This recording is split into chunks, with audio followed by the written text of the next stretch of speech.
রসুল আমার ভালোবাসাম, রসুল আমার আলো আসাম, রসুল আমার প্রেম বিরহের মূল আলোচনা, রসুল আমার কাজে কর্মের অনুপ্রেরণা। আল্লাহুম্মা সাল্লি আলা মাওলানা মুহাম্মদ ওয়া আলা আলি সাইয়্যিদিনা মাওলানা মুহাম্মদ। ও মদিনার বুলবুলি কেমনে তোমায় রই ভুলি, ও মদিনার বুলবুলি কেমনে তোমায় রই ভুলি। দিন কাটে আর রাত কাটে, দিন কাটে আর রাত কাটে, তোর বেদনার ফুল তুলি কেমনে তোমায় রই ভুলি। আল্লাহুম্মা সাল্লি আলা সাইয়্যিদিনা মাওলানা মুহাম্মদ ওয়া আলা আলি সাইয়্যিদিনা মাওলানা মুহাম্মদ। বালাগাল উলা বিকামালিহি কাশাফাদ দুজা বিজামালিহি, হাসনাত জামিউ খুসালিহি, সাল্লু আলাইহি ওয়া আলিহি। মুআজ্জাজ হাজিরিন, সম্মানিত মুসল্লিয়ানে কেরাম, মুরব্বিয়ানে আযম, দিনের অতন্ত্র প্রহরী যুবক ভাইয়েরা, মাইকের আওয়াজ যতটুকু যায় পর্দার আড়ালে অবস্থানরতা আমার কোরআন প্রিয়, হাদিস প্রিয় সতী সাধবা মা ও বোনেরা, তালিবুল ইলম ছাত্র ভাইয়েরা, সকলে শুরুতে আমার সালাম গ্রহণ করবেন। আসসালামু আলাইকুম ওয়া রাহমাতুল্লাহি ওয়া বারাকাতুহু। আমরা সর্বপ্রথম সে রব্বুল আলামিনের দরবারে শুকর গুজার হচ্ছি যে রব্বে কারীম আমাদেরকে পৃথিবীর সমস্ত ব্যস্ততা থেকে পৃথক করে রবের পবিত্র হুকুম জুমার নামাজ আদায় করার জন্য পৃথিবীর সবচাইতে সর্বশ্রেষ্ঠ জায়গা মসজিদে আসার তৌফিক দান করেছেন। এজন্য রবের দরবারে শুকর আদায় করছি, বলি আলহামদুলিল্লাহ। সবাই বলি রব্বানা লাকাল হামদ হামদান কাসীরান তাইয়িবান মুবারাকান ফি, ইয়া রব্বি লাকাল হামদ কামা ইয়ানবাগি লিজালালি ওয়াজহিকা ওয়া আযীমি সুলতানিকা। লাকাল হামদু বিল কুরআন, লাকাল হামদু বিল ইসলাম, লাকাল হামদু বিল ঈমান। মহান রব্বুল আলামিনের শুকর গুজার হওয়ার পরে আমরা দুরূদ ও সালাম প্রেরণ করছি বিশ্ব মানবতার অগ্রদূত সাইয়্যিদুল আম্বিয়া, দো জাহানের বাদশাহ সরওয়ারে কায়নাত নবী মুহাম্মদ মুস্তাফা সাল্লাল্লাহু আলাইহি ওয়াসাল্লামের উপরে। সকলে বলি সাল্লাল্লাহু আলাইহি ওয়াসাল্লাম। প্যারা হাজিরিন, মাসটা চলছে রবিউল আউয়াল মাস, যেই মাসে আল্লাহ রব্বুল আলামিন এই দুনিয়ার জমিনে পৃথিবীর সবচাইতে সর্বশ্রেষ্ঠ মহামানব বিশ্বনবী হযরত মুহাম্মদ মুস্তাফা সাল্লাল্লাহু আলাইহি ওয়াসাল্লামকে এই দুনিয়ার জমিনে প্রেরণ করেছেন। বলেন আলহামদুলিল্লাহ। প্রিয় ভাইয়েরা আমার, এজন্য আজকে ইচ্ছে পোষণ করেছি এই নবীর জীবনী সম্পর্কে সংক্ষেপে এলোমেলোভাবে আমরা কিছু কথা জানার চেষ্টা করব। আল্লাহ রব্বুল আলামিন আমাদেরকে আমলের নিয়তে কথাগুলো বলার এবং শোনার তৌফিক দান করুক, সকলে আমিন। প্রিয় ভাইয়েরা, শুরুতেই আপনাদের কাছে আমার প্রশ্ন হলো, আমাদেরকে এই দুনিয়ার জমিনে যিনি পাঠিয়েছেন তিনি কে? আল্লাহ রব্বুল আলামিন আমাদেরকে দুনিয়ার জমিনে পাঠালেন কিন্তু আল্লাহ রাব্বুল আলামিন আমাদেরকে দুনিয়ার জমিনে খোলা অবস্থায় ছেড়ে দেন নাই। দুনিয়াতে পাঠানোর পরে যাতে করে বান্দা জান্নাতের পথ খুঁজে পায়, যাতে করে বান্দা জান্নাতের পথে চলতে পারে, মানুষগুলোকে সঠিক পথের দিকে ডাকার জন্য, হেদায়েতের পথে আনার জন্য রব্বে কারীম যুগে যুগে হযরতে আদম থেকে শুরু করে মুহাম্মদ মুস্তাফা সাল্লাল্লাহু আলাইহি সাল্লাম পর্যন্ত অসংখ্য অগণিত নবী রাসূল দুনিয়ার জমিনে প্রেরণ করেছেন। বলেন সুবহানাল্লাহ। আল্লাহ রাব্বুল আলামিন বলেন ওয়ালিকুল্লি কওমিন হাদ, ও বান্দারা তোমরা জেনে রাখো আর প্রত্যেক জাতির জন্য আমি পথ প্রদর্শককারী পাঠিয়েছি। হাত পাঠাইছি, হাতকে যিনি মানুষদেরকে হেদায়েতের পথে ডাকেন, সঠিক পথ যিনি প্রদর্শন করেন, এরকম সঠিক পথ প্রদর্শনকারী ব্যক্তি প্রতিটা জাতির কাছে আল্লাহ পাঠিয়েছেন। বলেন সুবহানাল্লাহ। অন্যত্র আল্লাহ রাব্বুল আলামিন বলেন ওয়া ইম মিন উম্মাতিন ইল্লা খালা ফিহা নাযীর, আর এমন কোন সম্প্রদায় অতিক্রান্ত হয়নি যার মধ্যে কোনো সতর্ককারী আসে নাই।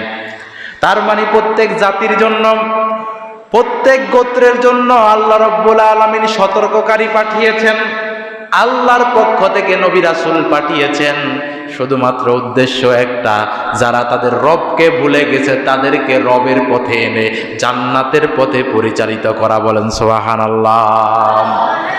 এই দুনিয়ার জমিনে রব্বে কারীম যত নবী রাসূল প্রেরণ করেছেন, সর্বপ্রথম যিনি যাকে প্রেরণ করেছেন তার নাম হলো হযরতে আদম আলাইহিস সালাতু ওয়াস সালাম।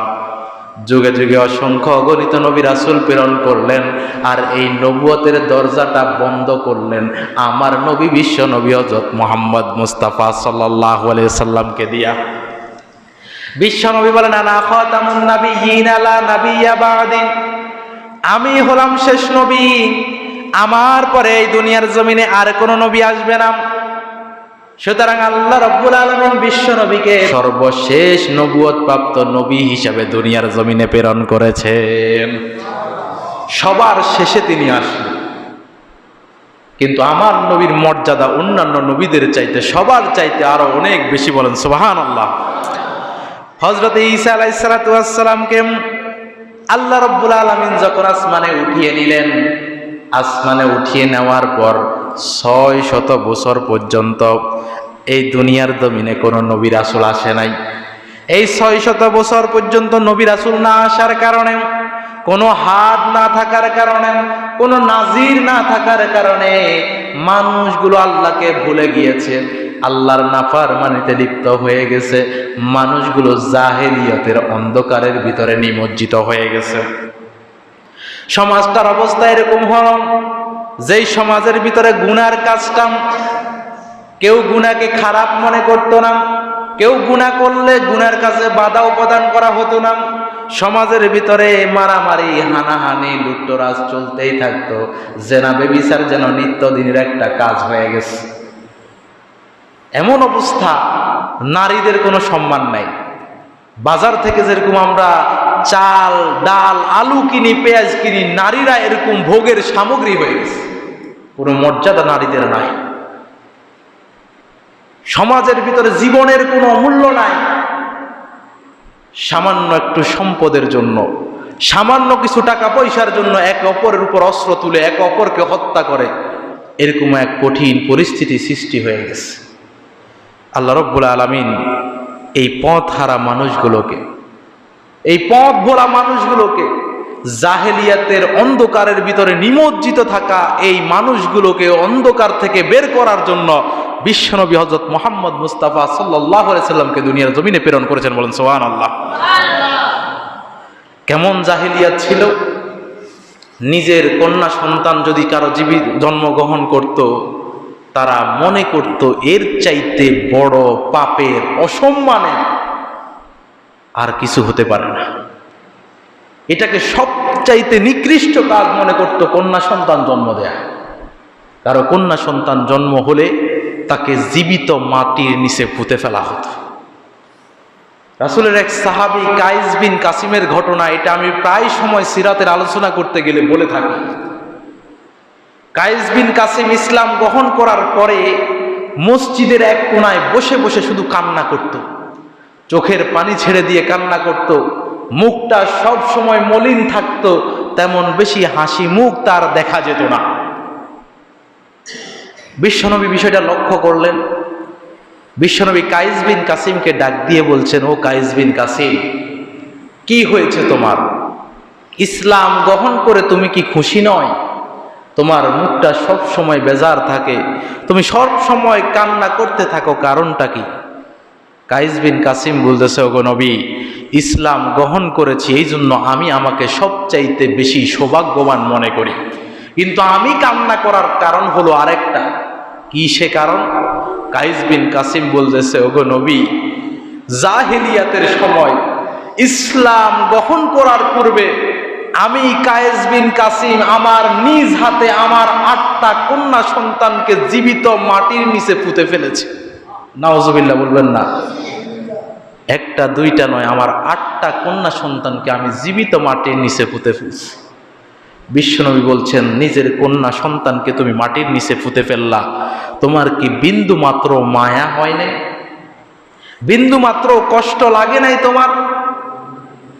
কাইস বিন কাসিম বলতেছে, ওগো নবী, সর্বশেষ যে মেয়েটাকে আমি জীবিত হত্যা করতে গিয়েছি, 8 নম্বর কন্যা সন্তানটা, তাকে যখন আমি মাটির নিচে পুঁতে ফেলবো, ওই সময়টাতে আমার খুব বেশি মায়া হয়েছিল, কিন্তু আমার এই অন্ধ সমাজ, আমার এই জাহেলিয়াতের সমাজ কি বলবে? তাদের কাছে আমি মুখটা দেখাবো কি করে? এই চিন্তার কারণে আমি আমার কন্যা সন্তানটাকে মাটির নিচে জীবিত পুঁতে ফেলেছি। আমার কন্যা সন্তানটা যখন আমার স্ত্রীর পেটে, আমি ব্যবসার কাজে বাইরে সফরে গিয়েছিলাম, আমার 8 নম্বরেও কন্যা সন্তান জন্মগ্রহণ করলো, কিন্তু আমার স্ত্রী চিন্তা করলো, যদি আমাকে কন্যা সন্তানের খবর দেওয়া হয় তাহলে আমি আমার কন্যা সন্তানটাকে জীবিত মাটির নিচে পুঁতে ফেলবো। এই জন্য আমার স্ত্রী আমার থেকে সন্তানের কথাটা গোপন রাখলো। আমি যখন সফর থেকে আসলাম, আমার স্ত্রী আমাকে জানালো, আমার 8 নাম্বার যেই সন্তানটা হয়েছে এটা ছেলে সন্তান ছিল, কিন্তু সন্তানটা মৃত হয়েছে, যার কারণে তাকে কবর দিয়ে ফেলা হয়েছে। কিন্তু 3-4 বছর যাওয়ার পরে আমি লক্ষ্য করলাম, আমার ঘরের ভিতরে সুন্দর ফুটফুটে একটা ছোট কন্যা সন্তান দৌড়াদৌড়ি করে, খেলাধুলা করে। তাকে দেখার পরে আমি আমার স্ত্রীকে জিজ্ঞেস করলাম, এই যে ছোট্ট কন্যা সন্তানটা দৌড়াদৌড়ি করছে, এটা কার সন্তান? এটা কে? যদিও আমার স্ত্রী ইতিপূর্বে আমার সন্তানটাকে অন্য জায়গায় রেখে লালন পালন করেছে, কিন্তু এখন যখন সন্তানটা একটু বড় হলো, চেহারাটা খুব মাধুর্যপূর্ণ, মায়াবী, বাবা বাবা করে ডাকতে পারে, আমার স্ত্রী চিন্তা করেছে হয়তো আমার মায়া লাগবে, আমি তাকে আর জীবিত হত্যা করব না। এই জন্য আমার স্ত্রী তাকে নিয়ে আসছে, আর আমাকে বলল, ওই সময় আমি আপনাকে মিথ্যা কথা বলেছিলাম তাকে বাঁচানোর জন্য। এটা আপনারই 8 নাম্বার কন্যা সন্তান। কাইস বিন কাসিম বলতেছে, আমি আমার স্ত্রীকে বললাম, আমার কন্যা সন্তানটাকে একটু সাজিয়ে গুজিয়ে দাও, আমি তাকে নিয়ে একটু বেড়াতে যাব। আমার স্ত্রীও খুশি হয়ে গেল, মনে করলো আমার কন্যা সন্তানের চেহারাটা দেখে, মায়াবী চেহারা দেখে আমি হয়তো তাকে ভালোবেসে ফেলেছি, তাকে আর হত্যা করব না। এই জন্য আমার স্ত্রী আমার কন্যা সন্তানটাকে সাজিয়ে দিল, আমার সাথে দিল। আমি আমার কন্যা সন্তানটাকে নিয়ে হাঁটতে হাঁটতে মরুভূমির মধ্যখানে চলে গেলাম। মরুভূমির মধ্যখানে গিয়ে আমি মরুভূমির মধ্যখানে পানি তুলে গর্ত করা শুরু করলাম। আমি লক্ষ্য করলাম, আমি যখন গর্তটা খুঁড়তেছি, আমার ওই ছোট্ট কন্যা সন্তানটা বারবার নিজের ওড়না দিয়ে আমার গায়ের ঘামগুলো মুছে দিচ্ছে, আর আমাকে বলছে, বাবা তোমার কি কষ্ট হচ্ছে? কিন্তু আমার সন্তানের এত আদর যত্ন আমাকে তাকে হত্যা করা থেকে বিরত রাখতে পারে নাই। যখন আমার গর্তটা খোঁড়া শেষ হলো, আমি আমার কন্যা সন্তানকে বললাম, একটু দেখো তো গর্তটা কেমন হয়েছে। আমার সন্তানটা যখন গর্ত দেখার জন্য সামনের দিকে গেল, আমি তাকে পিছন থেকে ধাক্কা মেরে আমার কন্যা সন্তানটাকে গর্তের ভিতরে ফেলে দিয়েছি। আমার কন্যা সন্তানটার বুঝতে আর বাকি রইল না যে বাবা আমাকে হত্যা করবে, বালির নিচে আমাকে চাপা দিয়ে দিবে। হাউমাউ করে কান্না করা শুরু করলাম। আর আমাকে বলতে শুরু করলো, বাবা জীবনে কোনোদিন তোমাকে পরিচয় দেব না যে তুমি আমার বাবা, কাউকে বলবো না তুমি আমার বাবা, অন্তত আমার জীবনটা ভিক্ষা দাও, আমি অনেক দূর চলে যাব যেখানে কায়েস বিন কাসিমকে কেউ চেনে না, আমাকে অন্তত পক্ষে তুমি হত্যা করিও না। কিন্তু আমার কন্যা সন্তানের চোখের পানি, আত্মচিৎকার আমাকে বাধা দিতে পারে নাই। আমি মরুভূমির বালুগুলো দিয়ে তাকে চাপা দিতে শুরু করলাম। আমি লক্ষ্য করলাম বালু আস্তে আস্তে আমার মেয়েটার মুখ পর্যন্ত চলে এসেছে, মুখ দিয়ে আর কথা বলতে পারে না, চোখের ইশারা দিয়ে যেন আমার সন্তানটা আমাকে বলছে, ওগো বাবা, আমি আপনার সন্তান বলে কারো কাছে পরিচয় দিব না, আমি কাউকে বলবো না আমার বাবার নাম কায়েস বিন কাসিম, আমার জন্য আপনি কোনো জায়গায় অপমানিত হবেন না, দয়া করে মায়া করে আমার জীবনটা ভিক্ষা দেন, আমাকে হত্যা করবেন না, আমি অনেক দূর চলে যাব। কিন্তু আমার পাষাণ হৃদয় সমাজ কি বলবে এই চিন্তা মাথার ভিতরে লালন করেছিল। আর জাহিলি জামানায় ওই সময় মানুষের সামনে অপমানিত হওয়া থেকে বাঁচার জন্য আমি নিজের কন্যা সন্তানটাকে যতক্ষণ পর্যন্ত না সে মৃত্যুবরণ করে উপর থেকে বালু ফেলতে ফেলতে তাকে সেখানে হত্যা করে ফেললাম। আমি এখন চিন্তা করছি ইসলাম গ্রহণ করার পরে যে 8টা কন্যা সন্তান যে আমি জীবিত হত্যা করলাম, আল্লাহ কি আমার এই গুনাহ ক্ষমা করবে? আল্লাহ কি আমার এই পাপ ক্ষমা করবে? এই চিন্তা থেকেই আমি কান্না করি, অন্য কোনো কারণে কান্না করি না। তাহলে চিন্তা করে দেখেন জাহেলিয়াতের অবস্থা কিরকম ছিল। কন্যা সন্তান দুনিয়ার জমিনে জন্মগ্রহণ করায় অপরাধ ছিল, সেই মাটির নিচ থেকে কন্যা সন্তানকে তুলে এই ইসলাম তাদেরকে সম্মানের আসনে বসিয়ে দিয়েছেন, বলেন সুবহানাল্লাহ। সন্তান মাকে মর্যাদা দিত না, সন্তান মাকে সম্মান করত না, স্ত্রী হিসাবে নারীর কোনো মর্যাদাই ছিল না। এমন এক সমাজ থেকে, এমন এক অন্ধকার থেকে নারীদেরকে তুলে ইসলাম পুরুষের মাথার উপর তুলে দিয়েছে, বলেন সুবহানাল্লাহ। তারপরেও কিছু নারীবাদী বলতে চায় ইসলাম নাকি নারীদেরকে সম্মান দেয় না। আর কত সম্মান দিবে? এই ইসলাম নারীকে সম্মান দিতে দিতে বলে ফেললো আল জান্নাতু তাহতা আকদামিল উম্মাহাত, জান্নাত মায়ের পায়ের নিচে। এর চাইতে বড় সম্মান নারীদেরকে আর কি দিবে? তাহলে বুঝাতে চাইলাম জাহিরি যুগের অবস্থা কিরকম ছিল।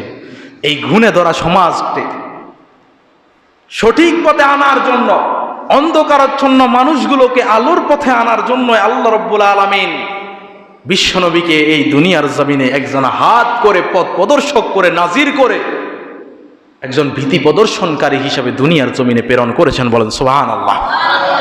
প্রিয় ভাইয়েরা আমার, এমন নাজুক মুহূর্তে তিনি তাকে পাঠালেন। মানুষগুলো অন্ধকারে নিমজ্জিত ছিল।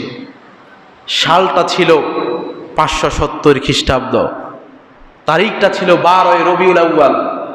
আল্লাহ রাব্বুল আলামিন মক্কার সব চাইতে সম্মানিত বংশ কুরাইশ বংশে আমার নবীকে সবচাইতে সম্মানিত পরিবারে আব্দুল মুত্তালিবের বেটা আব্দুল্লাহর ঘরে মা আমিনার কোলে আমার নবীকে পাঠিয়ে দিলেন, বলেন সুবহানাল্লাহ।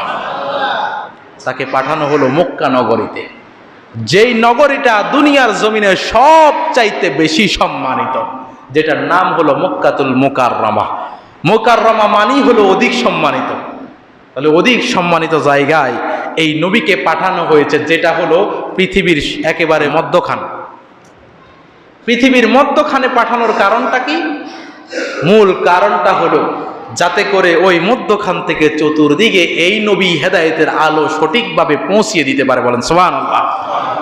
প্রিয় ভাইয়েরা আমার, এই নবী এমন একজন নবী, যদিও সবার শেষে এসেছে, কিন্তু এই নবীর সম্মান অন্যান্য সকল নবীর চাইতেও আরো বেশি, বলেন সুবহানাল্লাহ। আল্লাহ রাব্বুল আলামিন পবিত্র কোরআনের ভিতরে বলেন, ওয়া রাফা'না লাকা যিকরাক, ওগো নবী আমি আপনার সম্মানটাকে সুউচ্চ স্থানে পৌঁছিয়ে দিয়েছি, আপনার সম্মানটাকে আমি অনেক বেশি বাড়িয়ে দিয়েছি, বলেন সুবহানাল্লাহ। এই নবী এমন একজন নবী, তিনি যখন এই দুনিয়ার জমিনে আগমন করেছেন, এই দুনিয়ার জমিনের যত সৃষ্টি রয়েছে সমস্ত সৃষ্টিগুলো এই নবীর আগমনে খুশি হয়ে গেছে। সমস্ত সৃষ্টিগুলো এই নবীর আগমনের কারণে আল্লাহ রাব্বুল আলামিনের কদমে সেজদায় পড়ে গেছেন। বলেন সুবহানাল্লাহ। কেন সেজদায় পড়লেন?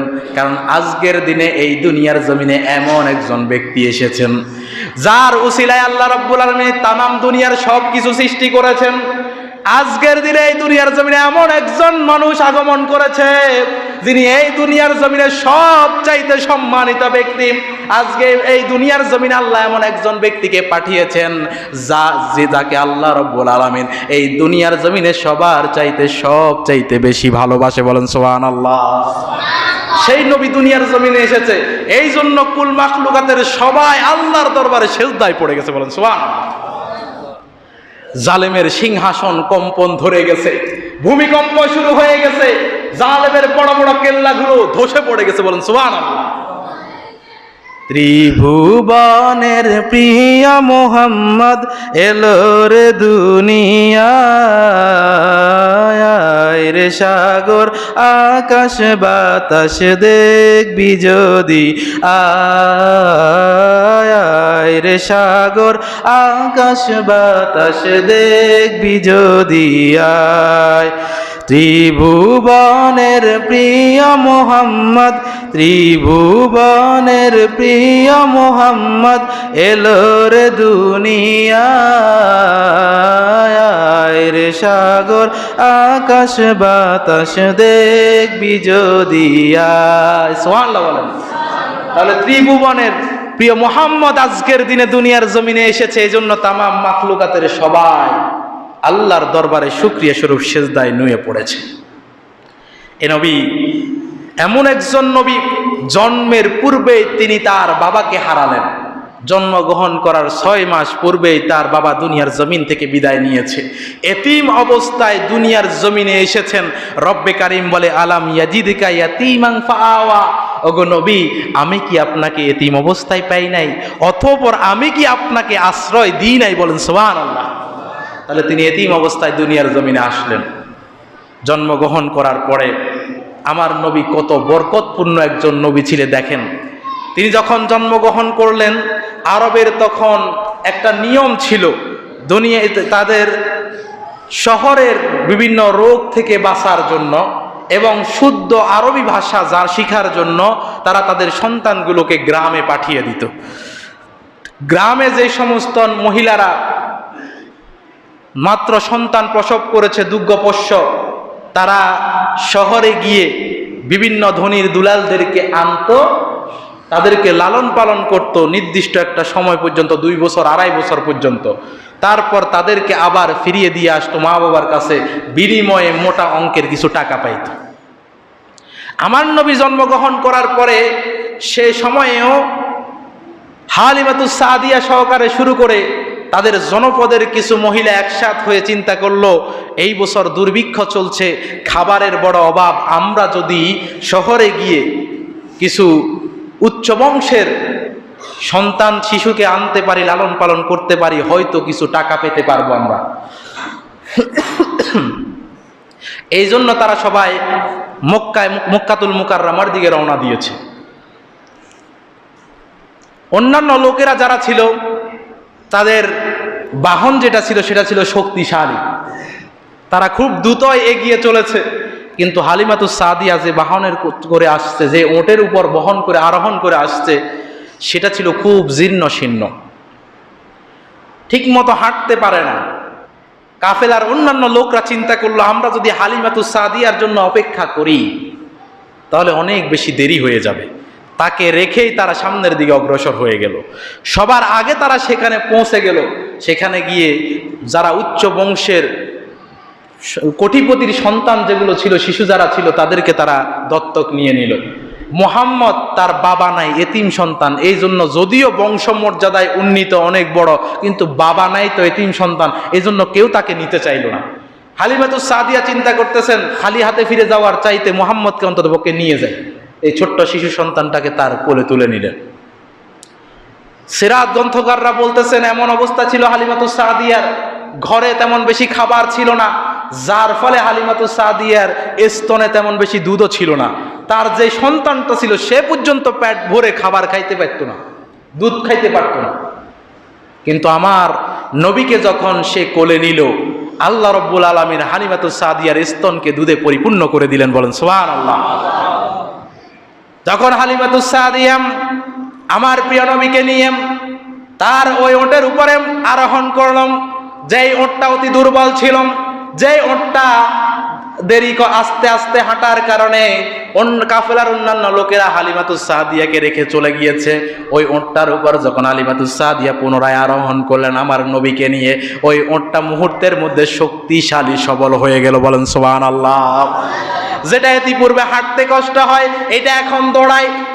কাফেলার লোকেরা কিন্তু অনেক আগেই অন্যান্য সন্তানদেরকে নিয়ে রওনা হয়েছে, কিন্তু হালিমাতুস সাদিয়া অনেক পরে আসার পরেও শিশু মুহাম্মদকে কোলে নিয়ে বাহনে আরোহণ করার পরে এই বাহনটা এত জোরে দৌড়া শুরু করলো, ওই কাফেলার লোক বাকি লোকদেরকে পিছনে ফেলে সে আগে পৌঁছে গেল। বলেন সুবহানাল্লাহ। সবাই চিন্তা করে, কিরে হালিমাতুস সাদিয়ার উট তো দৌড়ের হাঁটেও না, এখন দেখি দৌড়াইতেছে, ঘটনা কি? ঘটনা তো অন্য জায়গায়। বাড়িতে যত পশু ছিল, পশুগুলো ঠিকমতো খাবার খাইতে পারতো না। যে ছাগলের ভেড়ার পাল ছিল, ছাগলের পাল ছিল, তাদের স্তনে দুধ ছিল না। কিন্তু এই শিশু সন্তানটাকে যখন নিল, তখন তার ঘরের যত ভেড়ার পাল ছিল, যত ছাগলের পাল ছিল, সবার স্তনে দুধে পরিপূর্ণ হয়ে গেল। বলেন সুবহানাল্লাহ। ইতিপূর্বে ভেড়াগুলোর, ছাগলগুলোর সন্তানেরা, ছানাগুলো, সেগুলো পর্যন্ত ঠিকমতো পেট ভরে দুধ খাইতে পারতো না। এখন তারা খাওয়ার পরে, হালিমাতুস সাদিয়ার পরিবারের লোকেরা খাওয়ার পরে এখন দুধ আরো বিক্রিও করে। বলেন সুবহানাল্লাহ। হালিমাতুস সাদিয়া চিন্তা করছে, কিরে এত বরকত আসছে কোত্থেকে? হালিমাতুস সাদিয়ার স্বামী বলতেছে, ও হালিমাতুস সাদিয়া, নিশ্চয় তুমি একটা বরকতপূর্ণ সন্তান নিয়ে এসেছো। বলেন সুবহানাল্লাহ। হালিমাতুস সাদিয়া সবাই চিন্তা করে 2 বছর 2.5 বছর হইলে কোন দিন দুধ খাওয়া ছাড়াবো, সেদিন তাকে তার মা বাবার কাছে নিয়ে দিয়ে আসবো, আর বিনিময়ে মোটা অঙ্কের টাকা নিয়ে চলে আসবো। হালিমাতুস সাদিয়া দেখলেন যে 2 বছর 2.5 বছর দুধ পান করার পরে আমার সব জায়গায় শুধু বরকত আর বরকত। মক্কার অন্যান্য লোকদের রাখালরা তাদের ছাগল চড়াইতে নেয়, কিছুই খাইতে পারে না, পেট খালি থাকে, তারা চলে আসে ফিরে। আর হালিমাতুস সাদিয়ার ভেড়া, বকরির পাল যেখানেই যায় পেট পুরে খেয়ে তারপরে বাড়িতে আসে। সবাই তাদের রাখালরে বলা শুরু করছে, তোমরা অন্য জায়গায় কেন এই পশুগুলোকে চড়াইতে নাও? তোমরা এই পশুগুলাকে হালিমাতুস সাদিয়ার পশু যেখানে নেয় তোমরা সেখানে নিয়ে যাও। প্রিয় ভাইয়েরা আমার, এত বরকতপূর্ণ সন্তান ছিল। হালিমাতুস সাদিয়া চিন্তা করছে, এত অল্প সময়ে তাকে দেওয়া যাবে না, আরো কিছু বছর যদি রাখা যায়, বরকতের উপর শুধু বরকতে হচ্ছে। তার মায়ের সাথে কথা বলে আরো কিছু বছর রেখে দিছে। বয়স যখন 4 বছর হয়েছে, তখন আমার নবীর সিনা সাক, বক্ষ বিদারণ করা হয়েছে। আকাশ থেকে 2 জন ফেরেশতা এসে নবীর বুকটাকে ফেড়ে সেখান থেকে তার কল্পটাকে বের করে জান্নাত থেকে আনা পানির ভিতরে ধুয়ে আবার জায়গায় ফিট করে দিয়েছে। এই অবস্থা দেখে হালিমাতুস সাদিয়া ঘাবড়ে গিয়েছে। আমার নবীর পান্নাসের ভয় করে তিনি চিন্তা করলেন, না, তাকে আর আমার কাছে রাখা যাবে না, তাকে তার মা বাবার কাছে ফিরিয়ে দিয়ে আসা দরকার। তখন তার মা বাবার কাছে তাকে ফিরিয়ে দিয়ে আসলো। 4 বছর বয়স। বয়স যখন 6 বছর, আমার নবী দেখে প্রত্যেক সন্তানের বাবা রয়েছে, সবার বাবা সবাইকে খুব বেশি আদর করে। বিকালবেলা খেলাধুলা করতে যায়, বাবার হাত ধরে মাঠে যায়। কিন্তু আমার নবীর বাবা তো দুনিয়ার জমিনে বেঁচে নাই, তিনি তার বাবার হাত ধরে খেলার মাঠে যেতে পারেন না। এই জন্য মায়ের কাছে বারবার বলছেন, মা, আমার বাবা কোথায়? আমার বাবাকে আমি একটু দেখতে চাই। আমেনা বললেন যে, না, তোমার বাবা তো দুনিয়ার জমিনে বেঁচে নাই, তোমার বাবা তো তোমার জন্মের 6 মাস পূর্বেই মৃত্যুবরণ করছে। বিশ্বনবী বললেন, আমি অন্তত পক্ষে আমার বাবার কবরটা হলেও দেখতে চাই। 6 বছর বয়সে মা আমিনা আমার নবীকে নিয়ে তার বাবার কবর জিয়ারত করার জন্য রওনা দিয়েছে। কবর জিয়ারত করে ফেরার পথে সেখানে তিনি 6 বছর বয়সে তার মাকেও হারালেন। বাবাও নাই, এখন মাও দুনিয়ার জমিন থেকে চলে গিয়েছে। শিশু সন্তানের দায়িত্ব এসে পড়েছে তার দাদার কাছে। বড় দুর্ভাগ্যের বিষয় হলো, 7 বছর বয়সে আল্লাহ রাব্বুল আলামিন তার মাথার উপর থেকে দাদার হাতটাও নিয়ে নিলেন। দাদাও ইন্তেকাল করেছে, দুনিয়ার জমিন থেকে চলে গিয়েছে। এই শিশু সন্তানের দায়িত্ব গিয়ে পড়লো তার চাচা আবু তালেবের কাছে। প্রিয় ভাইয়েরা আমার, এখানে একটা প্রশ্ন জাগে, আল্লাহ রব্বুল আলামিন কেন তার নবীকে এতিম অবস্থায় দুনিয়ার জমিনে পাঠালেন? কেন বাবার আদর থেকে আমার নবীকে বঞ্চিত করলেন? কেন 6 বছর বয়সে মাকে কেড়ে নিয়ে মায়ের আদর থেকে বঞ্চিত করলেন? কেন 7 বছর বয়সে একমাত্র অবলম্বন দাদাকে কেড়ে নিয়ে দাদার আদর থেকে বঞ্চিত করলেন?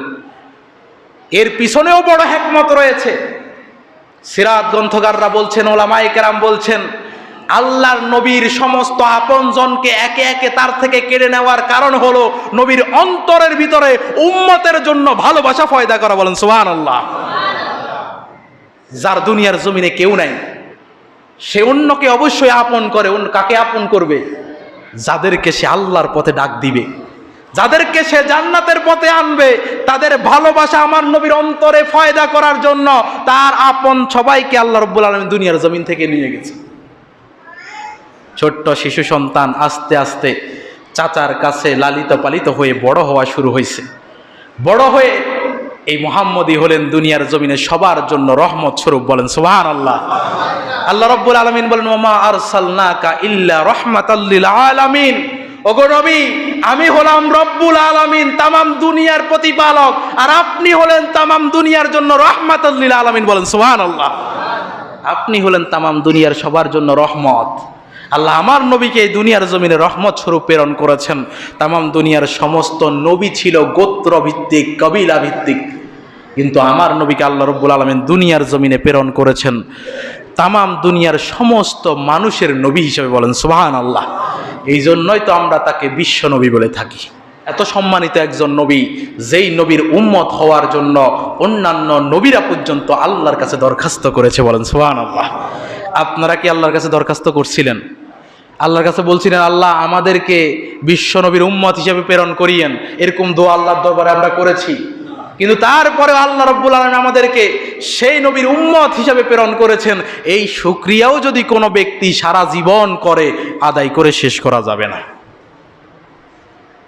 সমস্ত নবী এই নবীর মর্যাদার কথা জানার পরে আল্লাহর কাছে দোয়া করছে, আল্লাহ অন্তত পক্ষে এই নবীর উম্মত হলেও বানায়েন। কারো দোয়া আল্লাহ কবুল করে নাই, শুধুমাত্র হযরতে ঈসা আলাইহিস সালামের দোয়া আল্লাহ কবুল করছে। তাহলে যেই নবীর উম্মত হওয়ার জন্য অন্যান্য নবীরা পর্যন্ত আল্লাহর কাছে দরখাস্ত করে, সেই নবীর উম্মত হতে পেরে আমরা খুশি না বেজার? এমন একজন নেতা পেয়ে আমরা খুশি না বেজার? প্রিয় ভাইয়েরা আমার, এই জন্য সব সময় এই নেতার নামে স্লোগান দেওয়ার দরকার আছে না নাই? এই নবীর উপর দুরূদ প্রেরণ করার দরকার আছে না নাই? আমার নবী কত সম্মানিত! আল্লাহ রাব্বুল আলামিন বলেন, ইন্নাল্লাহা ওয়া মালাইকাতাহু ইউসাল্লুনা আলান নবী। জোরে বলেন আল্লাহু আকবার। রব্বে কারীম বলছেন, নিশ্চয় আল্লাহ রাব্বুল আলামিন এবং ফেরেশতারা আল্লাহর রাসূলের উপরে দুরূদ প্রেরণ করে। বলেন সুবহানাল্লাহ। শুধুমাত্র ফেরেশতারা প্রেরণ করে এমনটা না, আল্লাহ নিজেও নবীর উপর দুরূদ প্রেরণ করে। তাহলে ওই নবীর সম্মান কত বেশি দেখেন। আজকে আমরা ওই নবীর উপর দুরূদ প্রেরণ করতে চাই না। ওরকম একজন মহান নেতার উপর দুরূদ প্রেরণ করতে, সালাম প্রেরণ করতে আমরা চাই না। দুনিয়ার আজেবাজে সব কথা আমরা বলতে পারি। গতকালকে একটা কল রেকর্ড ফাঁস হয়েছে, সেখানে একজন ব্যক্তি আফা আফা 8 মিনিটে যে 100 বার না 200 বারের উপরে আফাই বলছে। ওইটা দেখার পরে আমার মাথায় একটা জিনিস চিন্তা আসলো, এই বেড়া দুনিয়ার একজন নেত্রীকে খুশি করার জন্য যতবার আফা বলছে, এর 3 ভাগের 1 ভাগও যদি তিনি আল্লাহর নামে জিকির করত, নবীর উপর দুরূদ প্রেরণ করত, জান্নাতে যাওয়ার জন্য এটাই যথেষ্ট হতো। কথা বলেন ঠিক কিনা? দুনিয়ার এই সব নেতার নাম বলতে বলতে, তাদেরকে ডাকতে ডাকতে মুখের ফেনা ছেড়ে ফেলে, কিন্তু জীবনে কোনোদিন আল্লাহর নাম নেয় না, নবীর নাম নেয় না, নেতার নামে স্লোগান দেয়, আল্লাহর নামে স্লোগান দেয় না। আছে না এরকম লোক? আমাদের নেতা হলো বিশ্বনবী হযরত মুহাম্মদ মুস্তাফা সাল্লাল্লাহু আলাইহি ওয়াসাল্লাম। দুনিয়ার কোন নষ্ট নেতার স্লোগান আমরা দিই না, দুনিয়ার কোন নষ্ট নেতার নামে আমরা তাকবীর দিই না। কথা বলেন ঠিক কিনা? আমরা কার নামে তাকবীর দিই? আমরা আল্লাহর নামে তাকবীর দিই, আমাদের নবীর নামে স্লোগান দিই, আমরা অন্য কোনো ব্যক্তির নামে দিই না। আরেকবার স্লোগানটা দেওয়া যাবে? যাবে? সবাই একবার জোরে তাকবীর দিন। নারায়ে তাকবীর, নারায়ে তাকবীর। তোমার নেতা আমার নেতা, তোমার নেতা আমার নেতা। আমরা বিশ্বনবী মুস্তাফার আদর্শ লালন করি। তিনি এমন নবী যিনি নিজে চুরি করেন নাই, চোরকে প্রশ্রয় দেন নাই। কথা বলেন ঠিক কিনা? আল্লাহর নবীর কাছে বিচার আসছে, সম্ভ্রান্ত পরিবারের একজন নারীর চুরির দায়ে নবীর কাছে বিচার আসছে। সাহাবারা চিন্তা করলেন, এরকম একজন সম্ভ্রান্ত বংশের নারীর যদি হাত কেটে ফেলা হয় এটা বড় সমস্যা হয়ে যাবে। এজন্য কেউ সাহস পাচ্ছে না নবীর কাছে বলার। নবীর নাতি হাসানকে পাঠাইছে, তুমি একটু তোমার নানাকে গিয়ে বলো, তোমার নানা তো তোমাকে অনেক বেশি ভালোবাসে, যে এই মহিলা তো একজন সম্ভ্রান্ত বংশের মহিলা, যাতে করে তার হাতটা না কাটে। যখন তার নাতি গিয়ে তার কাছে এই কথা বলল, মুহূর্তের মধ্যে বিশ্বনবীর চেহারা মুবারক লাল হয়ে গেছে। বুঝতে বাকি রইল না, আমার এই ছোট্ট নাতি এই কথা বলতে পারে না, নিশ্চয় এই কথা অন্য কেউ শিখিয়ে দিয়েছে। বিশ্বনবী সঙ্গে সঙ্গে বলে রাখলেন, কোনো সম্মানিত মহিলা নয়, আমার কন্যা ফাতেমাও যদি আজকে এই ছুরির দায়ে আসতো, আমি তার হাত কাটতেও দ্বিধাবোধ করতাম না। কথা বলেন ঠিক কিনা? তাহলে ওই নবী কখনো নিজেও চুরি করেন নাই, কোন চোরকে প্রশ্রয়ও দেন নাই। সেই নবীর চরিত্র ছিল এই দুনিয়ার জমিনে সর্বশ্রেষ্ঠ চরিত্র। কথা বলেন ঠিক কিনা? আল্লাহ রাব্বুল আলামিন নিজেই ঘোষণা দিচ্ছেন, ওয়া ইন্নাকা লাআলা খুলুকিন আযীম। ওগো নবী, আপনি হলেন সর্বশ্রেষ্ঠ চরিত্রের অধিকারী। বলেন সুবহানাল্লাহ। এমন মহান নেতার উম্মত হতে পেরে, এমন মহান নেতার কর্মী হতে পেরে আমরা খুশি না বেজার? এই জন্য এই নবীর আনুগত্য করবেন, এই নবীর দেখানো পথে চলবেন। যদি এই নবীর দেখানো পথে চলতে পারেন, এই নবীর আনুগত্য করে চলতে পারেন, কিয়ামতের ময়দানে এই নবী সুপারিশ করে আপনাকে জান্নাতে নিয়ে যাবে। বলেন সুবহানাল্লাহ। প্রিয় ভাইয়েরা আমার, সেই নবীর উসিলা করে যদি আল্লাহর কাছে দোয়া করি, আল্লাহ ক্ষমা করবে না আমাদেরকে? আমরা অমুক মাজারে ঘুরি, তমুক মাজারে ঘুরি, কিন্তু যেই নবীর উসিলা আল্লাহর কাছে দোয়া করলে আল্লাহ ক্ষমা করবে, সেই নবীর কোনো খবর আমাদের কাছে নাই। সেই নবীকে গালি দিলে, সেই নবীকে কটূক্তি করলে আমাদের কোনো প্রতিক্রিয়া খুঁজে পাওয়া যায় না। আর আমার ল্যাংডা বাবার মাজার ভাঙলে আমার ঘুম আসে না, আমার প্রতিক্রিয়ার কোনো শেষ থাকে না। গত কয়েকদিন আগে বন্ড দেওয়ানবাগির যখন মাজার ভাঙ্গা হয়েছে, এক শ্রেণীর লোক মাঠে নেমে গেছে। মাজার ভাঙার কারণেই আজকে বন্যা আসছে, মাজার ভাঙার কারণে আল্লাহর গজব আসতেছে, মাজার ভাঙার কারণে এই হইছে সেই হইছে। মাঠে নাইমা আন্দোলন করতেছে দেওয়ানবাগির জন্য, সে তার জীবনটাও দিতে প্রস্তুত। কিন্তু যেই নবী সুপারিশ করে তাকে জান্নাতে নিয়ে যাবে, যেই নবী সুপারিশ করে তার গুনাহগুলো আল্লাহর থেকে ক্ষমা করিয়ে নিবে, সেই নবীকে যখন কটূক্তি করা হয়, সেই নবীর চরিত্রে যখন কালিমা লেপন করার ইচ্ছা পোষণ করা হয়, তখন তারে মাঠে খুঁজে পাওয়া যায় না। আমি বলি, আসলে এরা নবী প্রেমিক নয়, যদিও এরা নিজেদেরকে সুন্নি দাবি করে, আসলে এরা হচ্ছে সিন্নিখোর। কথা বলেন ঠিক কিনা? যেইখানে সিন্নি পাওয়া যায় সেইখানে তাদেরকে খুঁজে পাওয়া যায়, যেইখানে বিরিয়ানি পাওয়া যায় সেইখানে তাদেরকে খুঁজে পাওয়া যায়, যেইখানে গেলে লাঠির পিড়া খাইতে হবে সেইখানে তাদেরকে দেখবেন খুঁজে পাবেন না। সুতরাং আমি বলি, এগুলা সুন্নি না, এগুলো হচ্ছে সিন্নিখোর। এগুলো আশেকে রাসূল নয়, এগুলো আশেকে বিরিয়ানি। বিরিয়ানির লোভে এরা এই জায়গায় যায়। আসলে প্রকৃতপক্ষে নবীকে কেউ ভালোবাসলে নবীর অপমান সে কখনো বরদাস্ত করতে পারে না। কথা বলেন ঠিক কিনা? এমন একজন মহান নেতাকে আল্লাহ এই মাসে এই দুনিয়ার জমিনে প্রেরণ করেছেন। আমরা রবের দরবারে এই জন্য শুকরিয়া আদায় করি, রবের কাছে হাজারবার শুকরিয়া আদায় করি। ওগো আল্লাহ, আপনি আমাদেরকে এই নবীর উম্মত করে প্রেরণ করেছেন। আল্লাহ রব্বুল আলামিন আমাদের সবাইকে এই নবীর উম্মত হিসাবে জীবন যাপন করার তৌফিক দান করো, সকলে আমিন। আমাদের সবাইকে এই নবীর সুন্নতের আনুগত্য করার তৌফিক দান করো, সকলে আমিন। এই নবীর সিরাত অনুযায়ী আমাদেরকে জীবন যাপন করার সেই তৌফিক দান করো, সকলে আমিন। ওয়া আখিরু দাওয়ানা আলহামদুলিল্লাহি রাব্বিল আলামিন।